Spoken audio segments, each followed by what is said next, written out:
Verdade e entretenimento. As fronteiras embaralhadas da comunicação.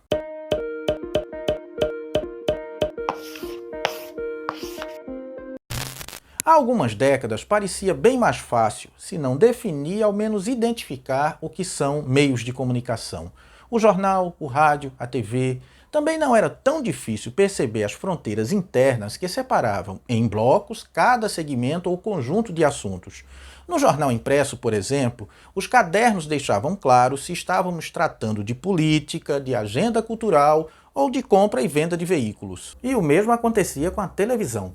Novela era novela, telejornal era telejornal. Um para informar, outro para divertir. Embora, claro, isso não queira dizer que a gente não pudesse se divertir com uma reportagem ou aprender muito se informar com uma novela. Mas o ponto aqui é outro. Eu quero chamar a atenção para o embaralhamento ao extremo das fronteiras entre notícia e publicidade, entre opinião e informação. O fato é que os modernos meios de comunicação construíram sua história em torno de duas ideias basilares: a imparcialidade e a verdade. A gente sabe que a coisa nunca funcionou assim, mas é assim que os meios de comunicação se apresentam. Eles querem se dizer imparciais e verdadeiros. Da imparcialidade, vez por outra, se pode abertamente se abdicar. Veja o caso de veículos de comunicação que assumiram posição política em seus editoriais, deixando claro, em alguns casos, de que lado estavam durante o processo eleitoral. Mas não é assim com os discursos em torno da ideia de verdade.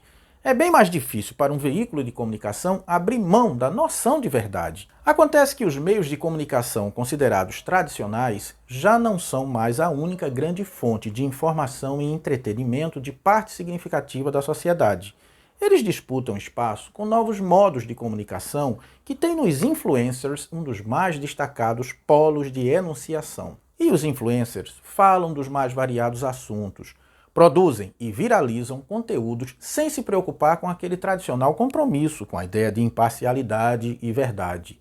O fato é que, diferentemente de um telejornal, o influencer pode simplesmente dizer diante da câmera do seu celular que está apenas expressando sua opinião, coisa que um jornalista só fará em situações muito específicas. Além disso, quando um influencer erra ou comete uma gafe indisfarçável na enunciação de uma opinião, muitas vezes, basta fazer um rios bem-humorado quando possível, rindo do erro, pedindo desculpas à sua audiência. Gente, eu caí numa pegadinha, me mandaram uma fake news e eu divulguei aqui.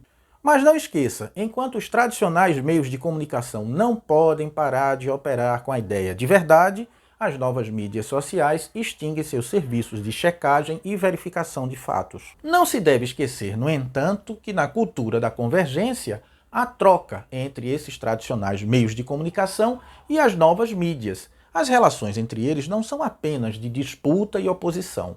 Essas trocas, por sua vez, funcionam num ambiente saturado de imagens e palavras que, como estamos querendo demonstrar, embotam, complicam cada vez mais as fronteiras entre publicidade, opinião e informação. E é esse o jogo, quer dizer, o jogo é exatamente isso, apresentar tudo como se fosse apenas diversão e entretenimento.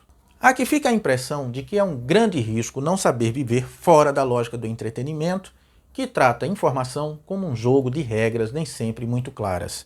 É muito arriscado apostar nesse jogo, não se deixe seduzir pela odd, você sempre vai perder. Mas óbvio, isto é apenas uma impressão.